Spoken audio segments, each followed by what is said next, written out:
buenas tardes. Vamos a iniciar esta presentación de este libro. Yo, desde que se iniciaron las actividades en la Universidad Nacional de Moreno, uno de los objetivos fundamentales que planteé era la necesidad de que, además de enseñar, que es una de las funciones prioritarias, digamos, que tiene cualquier universidad nacional y no nacional, una de las funciones principales es la de enseñar, pero otra que tiene una importancia casi igual a la de enseñar es la de mostrar lo que producimos. Y bueno, por eso creo que no sé si es el séptimo o el octavo año que vengo a la Feria del Libro, siempre a presentar publicaciones. Algunas veces yo he estado involucrado en las publicaciones y otras veces no, pero de todas maneras siempre me ha dado una alegría muy profunda el hecho de que podamos presentar libros, que es una de las tareas fundamentales que tenemos nosotros. Bueno, en este caso estamos presentando un libro que se llama Voces en Conflicto, que lo hemos escrito con Juan Bonín. Este libro, Piglia decía una cosa que me resultó, que la recordé. Piglia decía que hay libros que se tienen que volver a traducir cada 30 años, porque el lenguaje evoluciona y lo que uno dice en 30 años ha cambiado absolutamente. En este caso yo podría decir que no se necesitaron 30 años, sino que con 3 años, digamos, la realidad ha cambiado muchísimo.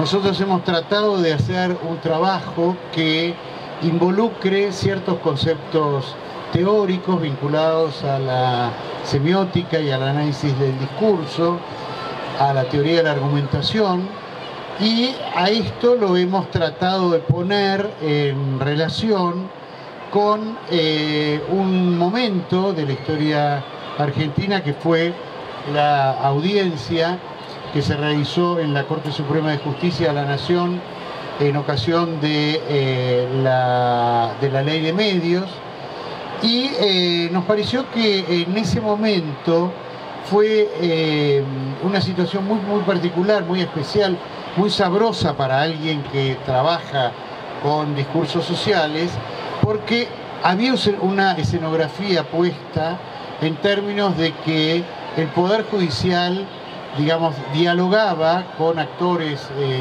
políticos, con actores sociales y con productores de discursos sociales, como son los medios y como era fundamentalmente Clarín.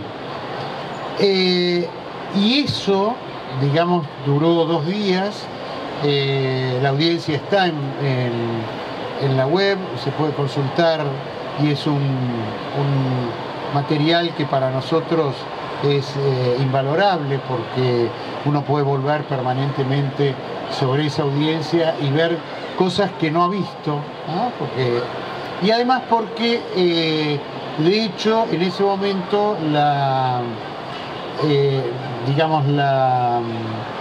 los que se presentaron como amicus curiae eran, digamos, representantes de 2 sectores sociales que producían discursos diferentes. Bueno, eso fue lo que nos interesó trabajar, sobre todo a partir de 2 conceptos, uno que tiene que ver con la enunciación, que es lo que trabaja fundamentalmente Juan Bonín, y bueno, cómo cada uno que habla se ubica en relación al enunciado, a su propio discurso y demás, de una manera particular, y va construyendo una escena enunciativa que nos pareció muy interesante tratar de reflejar en el texto. Y por otro lado, la otra cuestión que a mí me interesó fundamentalmente, y que ahora con Elvira vamos a tratar de de hablar un poco más de la historia nuestra, de cómo hemos trabajado todos estos años juntos en términos de enseñar y escribir. Y bueno, y a mí lo que me interesó es poner, digamos, actualizar todo lo que son las teorías de la argumentación que andan dando vuelta hoy por el mundo. Esas teorías de la argumentación son teorías como todas opinables, no quiere decir que uno tenga que, digamos, enamorarse de alguna. A veces uno se enamora un poquito más de una que de otra, pero la verdad que son las teorías que son amores ocasionales, digamos, diría yo. Uno no tiene que enamorarse mucho porque siempre va a aparecer otra y digamos, el conocimiento tiene que ser así, un desafío constante. Pero lo que sí me interesaba era, yo había escrito en otro momento, y además, bueno, seguí escribiendo, ¿no? Digamos, a veces colectivamente, textos en donde hacía alusión a lo que era la tradición clásica de la argumentación. Bueno, en este libro traté de evitar eso, porque me pareció que lo que más me interesaba era hacer un paneo de lo que hay hoy en el mundo, sobre todo en el mundo anglosajón, pero también en el universo, digamos, de lenguas románicas, ¿no? Y bueno, eso está ahí, y está eso, y está también digamos, la relación con de la audiencia de la ley de medios. Ahora, el libro me interesó que la invité a Elvira a que lo presentara, porque Elvira, como ayer le comentaba recién, tomando un café, le decía que ayer estuvimos en una reunión de Consejo de Decanos de Universidades Nacionales y, digamos, cada tanto se intenta recuperar la obra de algún teórico de las ciencias sociales de la Argentina que está un poco olvidado, que está dejado de lado y demás. Y entonces hay un proyecto que esperemos que se pueda concretar, que es de tratar de volver a editar toda la obra de José Sasbón, que alguna está en libros y otra está desperdigada en artículos, como siempre se hace. Y vuelvo a recordar a Piglia nuevamente, porque Piglia decía que Sasbón fue un maestro en silencio. Y yo creo que nosotros, sobre todo Elvira, fue para nosotros una especie como de maestra silenciosa. Ocupó muchos años el Instituto de Lingüística de la Universidad de Buenos Aires, presidió el Instituto de Lingüística de la Universidad de Buenos Aires, de la Facultad de Filosofía y Letras, ¿no?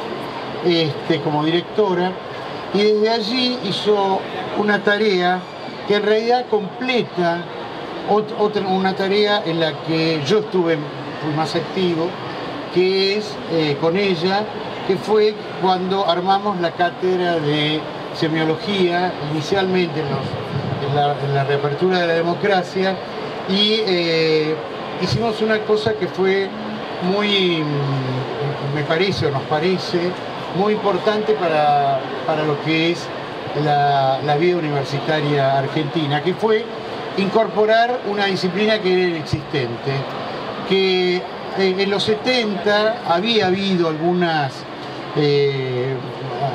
intentos existió la revista Lenguajes, existió Mazota, que se dedicó a trabajar por primera vez la historieta, a escribir acerca de los happenings, acerca de esas miradas culturales oblicuas que no son las grandes culturas, que no son las grandes manifestaciones culturales, pero que tienen un impacto social enorme.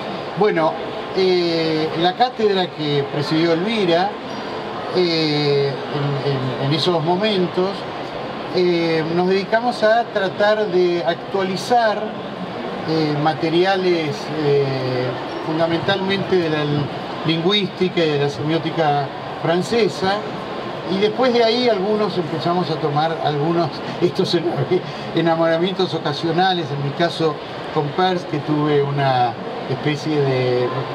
lo sigo, me gustaría poder seguirlo con mayor intensidad, pero los tiempos no sé si me van a dar para escribir otra cosa acerca de Peirce, pero siempre lo tengo en mente. Y bueno, y me parece que hemos hecho eso y hemos hecho más cosas de las cuales seguramente ahora Elvira va a hablar, pero lo que me interesa es, digamos, presentar el libro, pero al mismo tiempo, digamos, presentarlo al libro en términos de lo que es una trayectoria común que hemos tenido con Elvira a lo largo de casi, bueno, no sé cuántos años, porque mejor es no hablar de años a esta altura de la vida, pero digamos, una relación que desde el punto de vista profesional, académico y también personal, siempre ha sido muy intensa. De modo tal que por eso le agradezco infinitamente que esté acá. Y en todo caso, bueno, vamos a ir hablando. Bueno, muchas gracias, Roberto. Bueno, algunas cosas que él ha punteado. Por un lado, bueno, agradecer que me hayan pedido que presentara un libro que, como ustedes han visto, es un libro extenso, que tiene 3 grandes partes. Una primera parte que está dedicada a la Enunciación, y que de ahí, de alguna manera, esa parte me ha conmovido, porque yo recordé también, como Roberto, la cátedra de semiología creada hace más de 30 años. Entonces ahí, en esos capítulos, en esa primera parte, aparecen todos nuestros temas, la bibliografía, todas las cosas que habíamos pensado y que ya tienen una respetable antigüedad y que siguen vigentes, porque fueron pensadas para el mundo universitario, fueron pensadas como un estímulo intelectual, fueron pensadas para renovar la enseñanza de la lengua en los distintos niveles educativos. Así que ahí me encontré con todas nuestras obsesiones en esa primera parte. Después hay una segunda parte que son las obsesiones de Roberto y también nuestras, que están ligadas más que a la cátedra de semiología como tal, a los talleres de lectura y escritura, ¿no es cierto?, que abrimos muy tempranamente, que fueron pioneros en el país, que fueron experiencias que llegaron a todo el país y a todas las universidades que se iban creando. Y ahí, bueno, la reflexión fundamental era sobre la argumentación. Y entonces, bueno, esa segunda parte está centrada en la argumentación y que es la parte de Roberto. Ahí Roberto recorre una serie de teorías. Él mismo señala que no se va a detener en dos muy conocidas, que es la teoría de Toulmin y la teoría de Perelman, porque ya la desarrolló en otro lugar. Y bueno, nos encontramos con otra serie de autores, algunos de los cuales son desconocidos en general, como es el caso de Gris. Gris es un autor que para mí ha sido fundamental, y que Roberto explica con tremenda claridad, ¿no es cierto?, dentro de ese texto, y que es importante reivindicarlo, porque en el caso de él está una idea que es muy productiva, que es la idea de que en realidad, más allá de los discursos razonados, todo discurso tiene una orientación argumentativa. Todo discurso muestra algo, representa algo, y eso que representa tiende a convencer al otro, ¿no es cierto? Y eso, bueno, para nosotros fue de gran importancia. Y en eso también se trabaja Vigneault, que también está sintetizado por Roberto, que toma más la idea de que es una puesta en escena, la argumentación es una teatralización también destinada a otro. Y hay otro elemento de Gris que para mí fue siempre muy interesante, que es la idea de que en todo texto es importante analizar los objetos discursivos que el texto construye, ¿no es cierto? Y que no son infinitos, sino que tienen que ver con el tipo de vínculo que establece con el otro, con el tipo de discursividad. Entonces, ver cómo el mismo discurso construye los objetos de los cuales habla. Y eso es realmente muy interesante. Yo eso lo había trabajado bastante tempranamente en relación con los manuales de historia. Y a mí me había interesado, por ejemplo, en el caso de Vicente Fidel López, cómo construía el objeto Nación Chilena, en un momento bastante importante de la historia de Chile, a mediados del 19, cuando se amplía el sistema de educación primaria y se van a formar aquellos niños que después serán los que van a avanzar al sur del Biobío haciendo su campaña al desierto.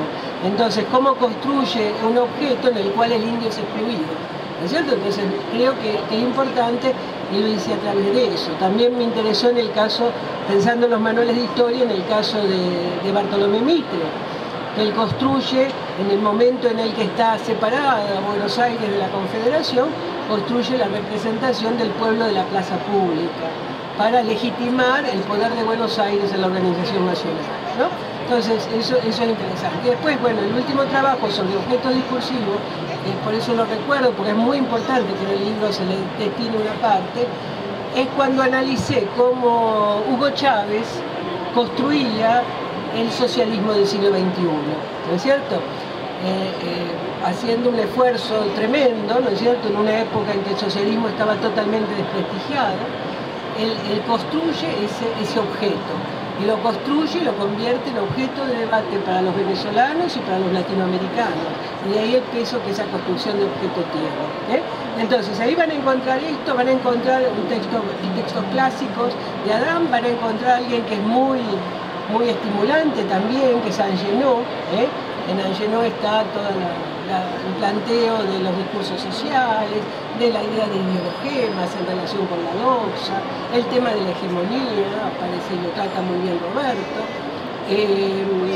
Está también todo lo que tiene que ver con su última publicación, ¿no?, donde él se pregunta si realmente el diálogo existe y si no es todo un diálogo de sordos, ¿no es cierto? Bueno, entonces, ¿qué pasa con todo eso? Después está una de esas pasiones insensatas de Roberto, que es Van Emeren,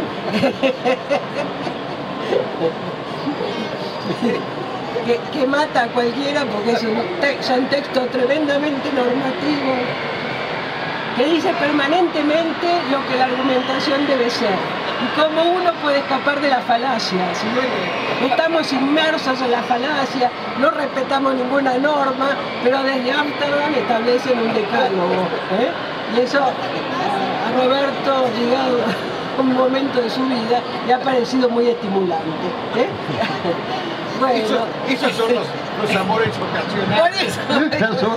Amores ocasionales. Y alguien mucho más permanente que lo merece es el Cristian Plantán, que bueno, que es un querido amigo que ha venido muchas veces acá, que trabaja con gran frescura el tema de la argumentación y que se ha interesado siempre por lo que podemos decir la dimensión emocional de la discursividad, ¿no es cierto? Es decir, qué elementos, es decir, eso que de alguna manera en algunas etapas se deja de lado, como son las emociones, porque se piensa, bueno, afecta el desarrollo racional, aquello que tiende a convencernos, si mezclamos esto con lo emocional, perturbamos eso que debe, ¿no?, señalarse, ¿eh?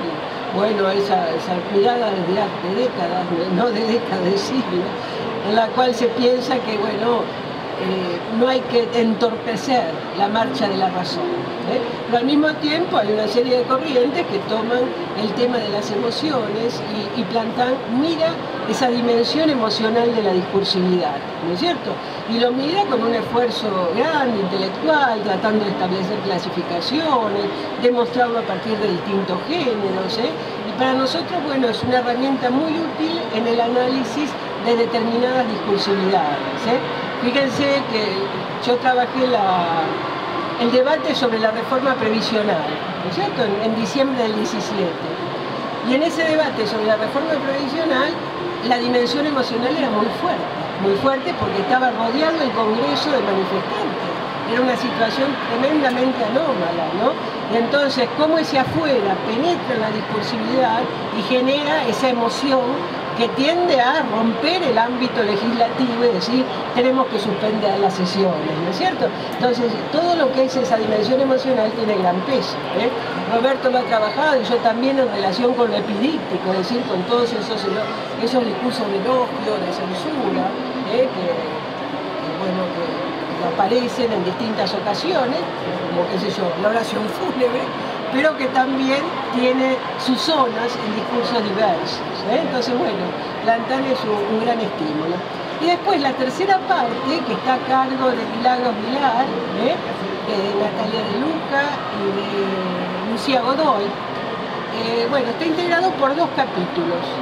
Uno de los capítulos trabaja todo el tema de la interacción. Fíjense que tenemos enunciación, argumentación e interacción. Entonces, en ese tema, en esa parte sobre la interacción, se reflotan todos los viejos trabajos sobre la conversación.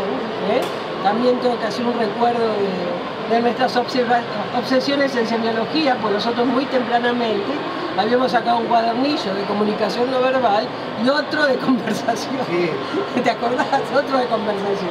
Es decir, que esos temas los tratábamos y nos parecían importantes. Bueno, y acá ella toma muy bien, así destina lo grueso, a la etnografía de la comunicación y en parte a la teoría de Goffman también. Y esta etnografía de la comunicación, con Hines, con Gampers, tiene un peso y tiene un interés muy grande para el trabajo sobre la interacción. Sobre todo hay un concepto que ha sido siempre muy productivo, que es el concepto de índice de contextualización, es decir, ver cómo el discurso remite al contexto, ¿no es cierto? Y eso me parece dentro de esta teoría un aspecto muy importante, ¿no es cierto? Y que no es para nosotros muy útil.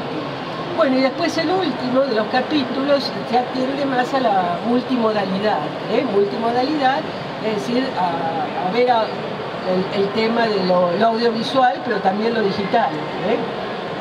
Y acá yo quiero hacer también una observación, ¿no es cierto? Porque tenemos que ver, y tal vez en eso vamos a charlar con Roberto, cómo hay una apropiación de las teorías, ¿no es cierto? Cómo esas teorías aparecen, tienen vigencia, circulan, a veces desaparecen, son reemplazadas por otras, etc. Roberto señaló muy bien que en la Argentina, muy tempranamente, fines de la década del 60, ya el estudio de los medios de comunicación de masas era un estudio muy desarrollado, ¿no es cierto?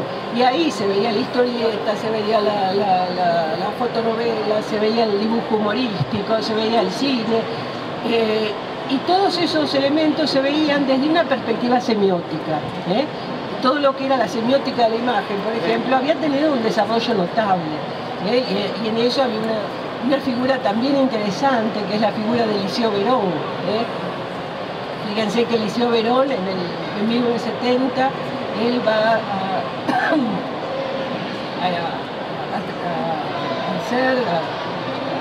crear, ¿no? Por un lado, un trabajo que fue importante, que hizo con Sofía Fischer, que fue editado en la revista Comunicación, que es un trabajo que se llama Barane, que es una crema, donde tomaba las teorías de Piaget, donde tomaba también algunos aportes de Pugliolí, y en una revista que en ese momento escribía, que se llama Conde, Pugliolí, Piaget, etc., ¿no? Toda una serie de autores, Barthes, que había hecho muchas cosas. Bueno, y él además es el que está en el origen del primer congreso de semiología, que es también de 1970. Fíjense qué tempranamente esto se había desarrollado, ¿no es cierto? Entonces, bueno, ahora la multimodalidad tiene una vigencia, aparece en las universidades, pero a través de otra vía. Es decir, a través de una vía que es la vía de la lingüística sistémico-funcional, y a partir de esa lingüística sistémico-funcional se va a desarrollar un intento de gramática de lo visual, por ejemplo, un intento de ver lo digital. Pero creo, y eso es importante, que se pueda establecer el vínculo, porque piensen ustedes, nosotros trabajábamos en Semio con las páginas de diario y con la publicidad. Y bueno, y en el libro están trabajando sobre las páginas de diario también y la publicidad. Es decir, en ese momento se hacía desde una semiótica, desde una perspectiva semiótica, ¿no es cierto? Una semiótica de la imagen. Ahora se lo hace, pero no ha variado demasiado, porque lo que se llama la atención, lo que se señala, etcétera, es más o menos lo mismo, ¿no es cierto? En ese trabajo. Entonces, es interesante recuperar todos esos hilos. Bueno, y yo creo que el libro también ha sido un desafío para los autores, porque ellos han querido articular toda una serie de planteos teóricos que consideran necesarios para la vida universitaria, es decir, no son planteos teóricos que se eligen por razones extrauniversitarias, sino que está presente la idea de que para la universidad, para determinados espacios universitarios, esos saberes son importantes. Entonces, han hecho esa selección, pero al mismo tiempo el desafío es tratar de interrogar un acontecimiento discursivo como ha sido la audiencia por la ley de medios en la Corte Suprema, ¿no es cierto? Entonces, el libro está jugando con esos dos objetivos. Fíjense que nosotros podemos hacer lo que de alguna manera opta el texto, que es a partir de los temas teóricos, seleccionar fragmentos y mostrar, ilustrar lo que se dice, ¿no es cierto? También podríamos avanzar más, ver la especificidad de esa audiencia que indica otro tipo de trabajo. Pero incluso siendo ilustración, ilumina aspectos de gran importancia de esa audiencia, ¿no es cierto? Nos muestra a sus autores, nos muestra los argumentos que los enfrentaban, nos muestra el nivel de debate que ahí había, ¿no es cierto? Y creo que también que es una muestra de valor, podemos decir así, de coraje intelectual, en esta época reflotar la ley de medios, ¿no es cierto? Ley de medios cuyos artículos centrales fueron dejados de lado por decretos, ¿no es cierto? Y que para el país era un gran avance, piensen que es una ley de medios aprobada por la totalidad del Congreso, ¿no es cierto? Y aprobada también por la Corte Suprema. Y que fue de alguna manera discutido en el medio público.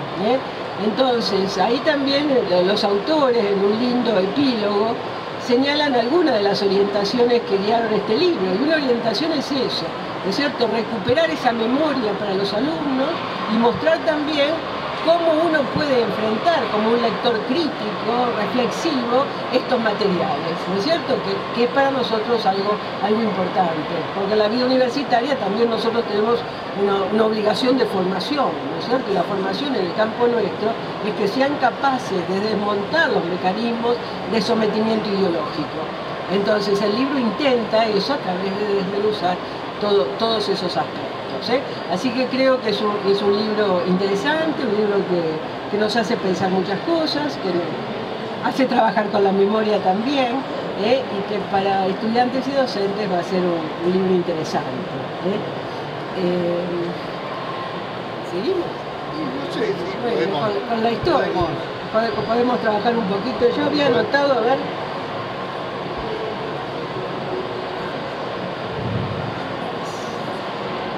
Sí, también yo estaba haciendo decir cómo es necesario, ¿no?, construir una historia de este tipo de reflexiones en la Argentina.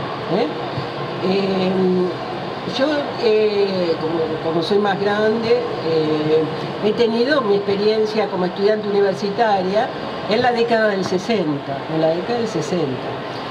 Y en esa década, bueno, teníamos por un lado la universidad, y por el otro lado la vida política. Y en la vida política aprendíamos tanto o más que en la universidad. Pero en la universidad también aprendíamos. Y entonces, en esa época, nosotros estábamos, lo que serían nuestros profesores, estaban inmersos en una tradición, que fue una tradición muy importante, que es la tradición de la lingüística hispánica. Una tradición en la cual el estudio de los textos era algo tremendamente valorado, ¿no es cierto? Y ese estudio de los textos no era un simple reconocimiento de unidades, sino una interpretación, y al mismo tiempo una interrogación de los datos del contexto, ¿no es cierto? Yo cuando era joven decía que era el análisis del discurso pre-Freud y pre-Marx, porque no tenía ni una teoría del sujeto, ni tenía una teoría de la historia, pero nos enseñaba a analizar la discursividad. Y ahí también, en esa vieja universidad, estaba toda la corriente estilística, la corriente estilística que había tenido uno de los autores fundamentales, que era Leo Spitzer, ¿eh? Y todo lo que nosotros después fuimos haciendo en relación con la discursividad era algo que tenía que ver con el método que él había puesto en marcha. Él decía que había de alguna manera que impregnarse del corpus, elaborar hipótesis, buscar el principio que orientaba todo, ¿no es cierto? Ir y volver. Bueno, y todo eso lo fuimos haciendo, de allí que el análisis del discurso a mi generación no le fue una cosa extraña en absoluto, se inscribía en esa larga historia.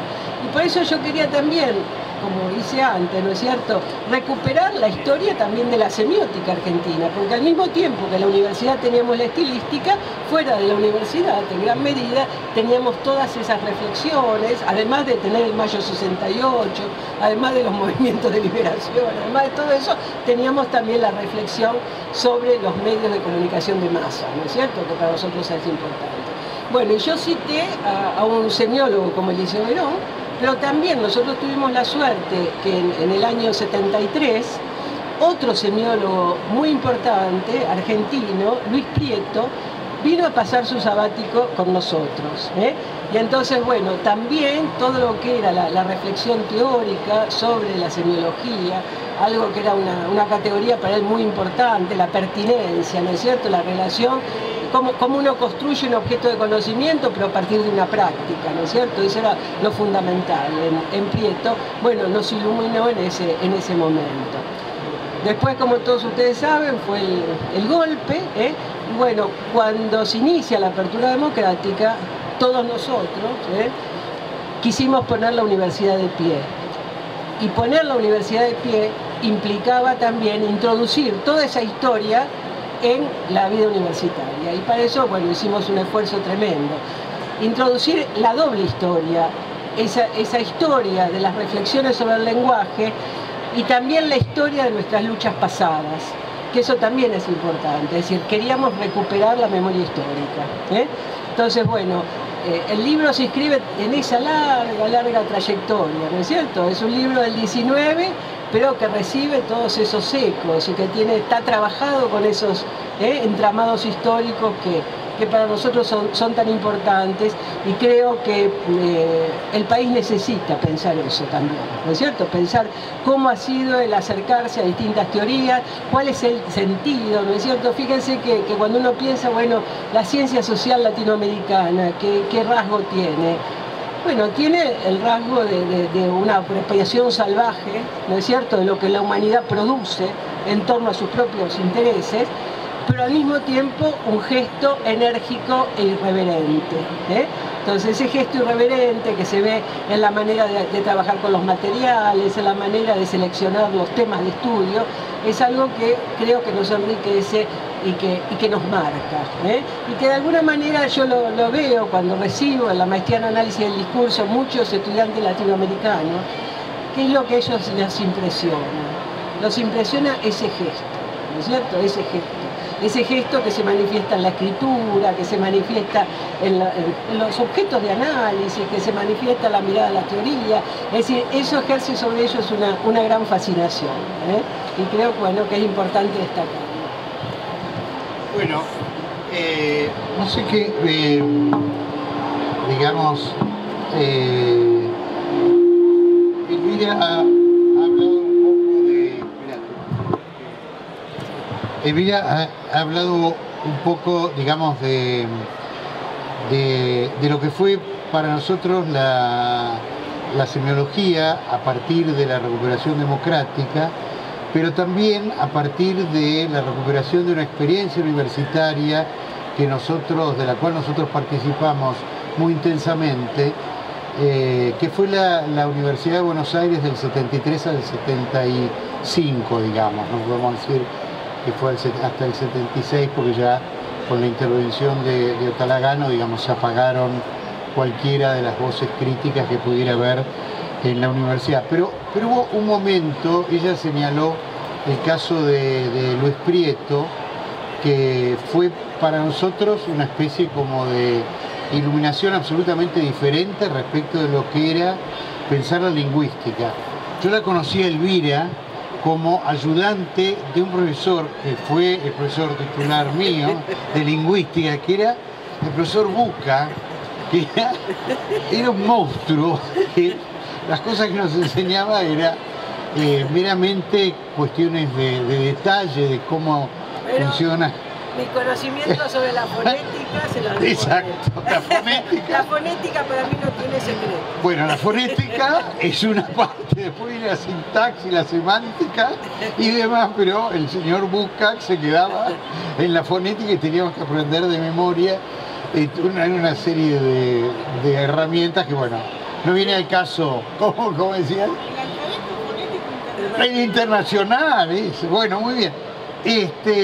Pero la Universidad del 73 tuvo una riqueza realmente que es extremadamente valiosa, sobre todo en el ámbito de las ciencias sociales. Hablábamos recién de Luis Prieto, pero no puedo dejar de mencionar aquí a Jorge Rivera, a Aníbal Ford, a todos aquellos que también empezaron a darnos una mirada totalmente diferente de lo que habíamos pensado.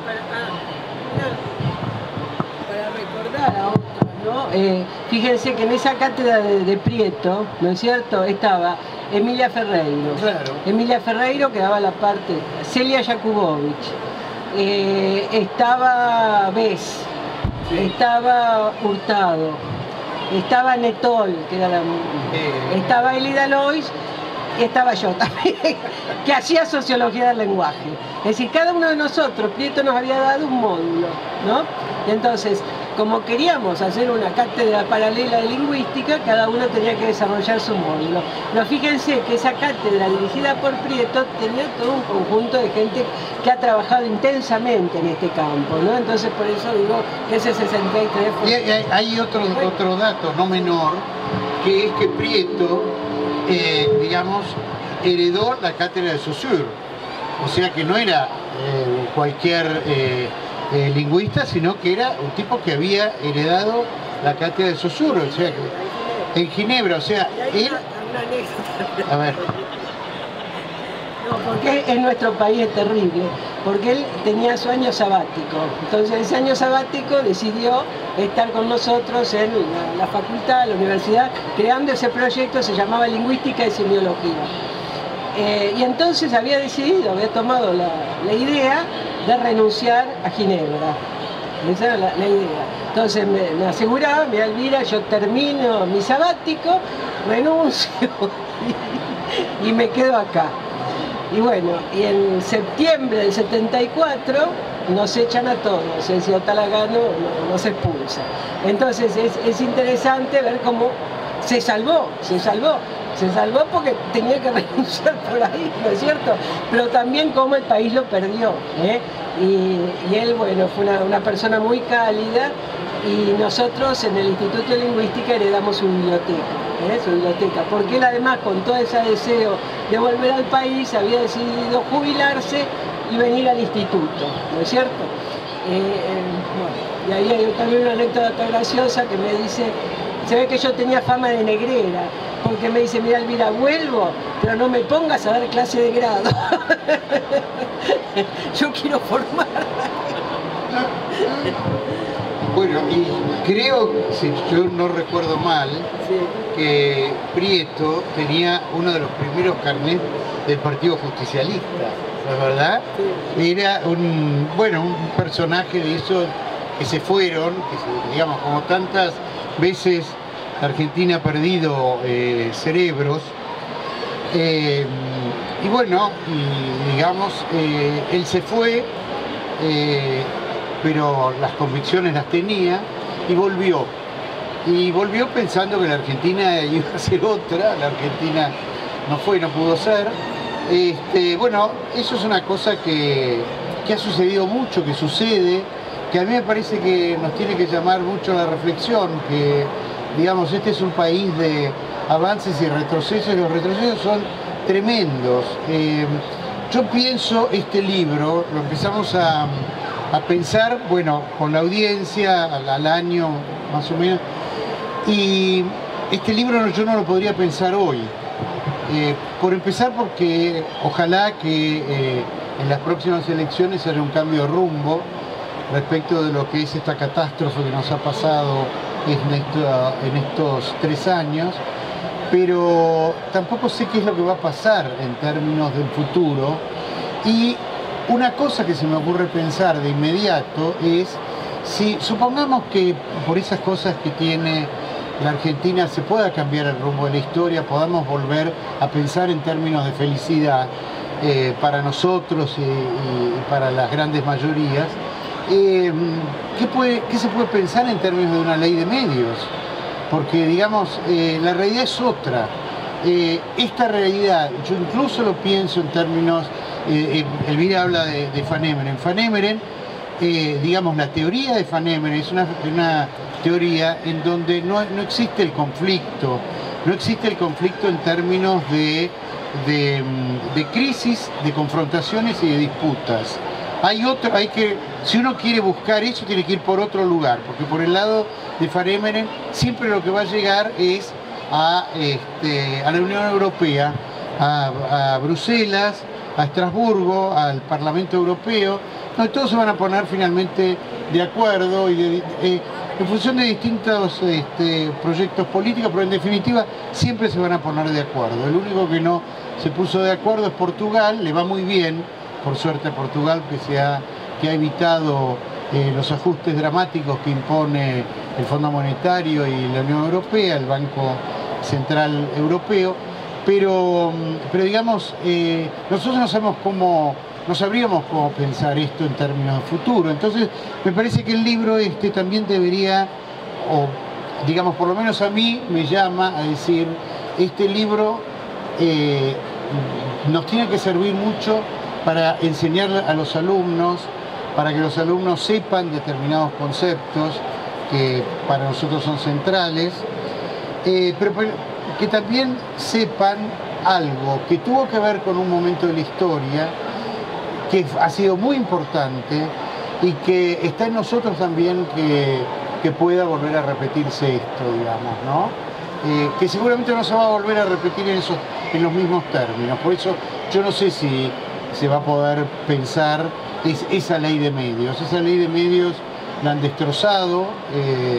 Es muy difícil que se tenga el poder político suficiente como para volver a pensar que esto va a funcionar. Porque además también la realidad mundial ha impuesto que los medios tienen un poder mucho más grande del que uno pensaba, y además hay un poder tecnológico que nosotros no lo hemos planteado en el libro, pero que está presente de una manera muy fuerte, que es el hecho de que la tecnología invade los discursos sociales, y no solamente invade en términos de la presencia, sino en términos de la mentira.